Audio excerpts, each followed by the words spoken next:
This is a demonstration cut using the Forrest Manufacturing Model 239R vertical blade traveling table bandsaw. I'll do a later video discussing this machine and all of its features. Today I want to, or at least in this video, I want to focus on a piece of material we're test cutting. This is an example of a structural insulated panel. I have several customers cutting with these, and they come in different types. They're used in mostly industrial commercial construction. They build these wall panels as units, and they're typically skin, and insulation in the middle. And the insulation will be several inches thick. You'll see these used for commercial cold buildings, refrigeration units, or insulated buildings in cold climates. The ones I usually see will have a metal skin with urethane foam in the middle. For residential construction, you'll also see them with like a plywood or other wood product skin with the urethane foam in the middle. This is a new one on me though. The material for the skin is a magnesium oxide reinforced with fiber. I believe it's a glass fiberglass. The insulation material is expanded polystyrene, basically beer cooler foam. The foam cuts, it just disappears in front of a bandsaw blade. The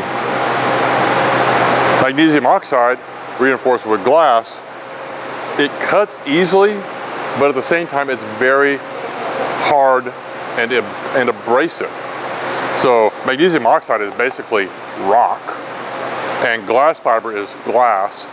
So if you're guessing that the two of those in combination are very abrasive and will dull a bandsaw or circular saw blade very quickly, you get a gold star.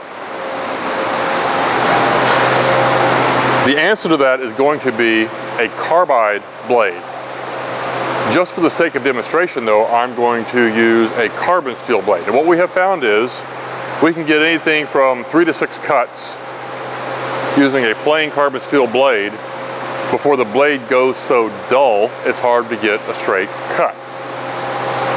The blade I'm using now is a 3/4 inch wide, 3 tooth per inch hook tooth style plain carbon steel blade. The teeth are hardened, but they're still just plain old carbon steel. The carbide blades I reference, the tip of every cutting tooth is a dot of cemented carbide. Very hard, harder than the magnesium oxide, harder than glass. So that'll last much longer, stay sharp much longer. But that's a very expensive blade for a test cut. So I just want to prove that this stuff cuts nicely on a bandsaw before I spend several $100s on a bandsaw blade. I've got a workpiece here on the table. I've got it held in place with magnets. A quick note about the saw I'm using. I'm running the blade at a speed of about 3,000 feet per minute. Running a tension in the 15 to 18,000 PSI range. The machine, as you can see, is a pretty large thing. It's a Model 239. It has a very large traveling table meant for heavy work pieces. And because it's meant for heavy work pieces, no surprise the table itself is quite heavy. So I'm kind of trying to pick up a penny off the floor with a track hoe bucket. But we can do it. You just have to have good touch. So I've got the test set up.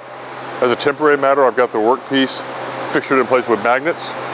I'll do a cut, and we'll see what kind of result we can get with this. I'm going to go a little slow to favor cut quality over cut speed. I should also note this machine is not finished. One of the things it doesn't have yet is the blade guard.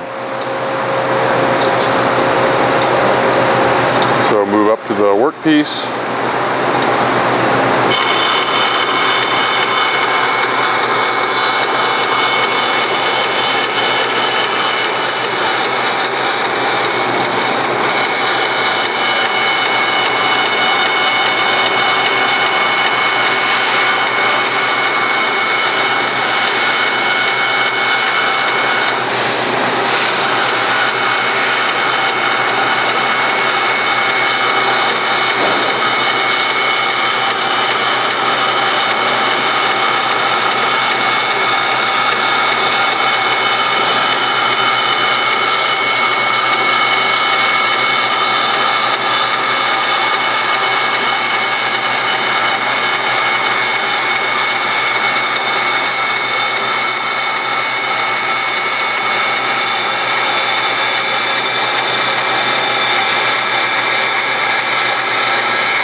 Beautiful cut edge quality, beautifully straight,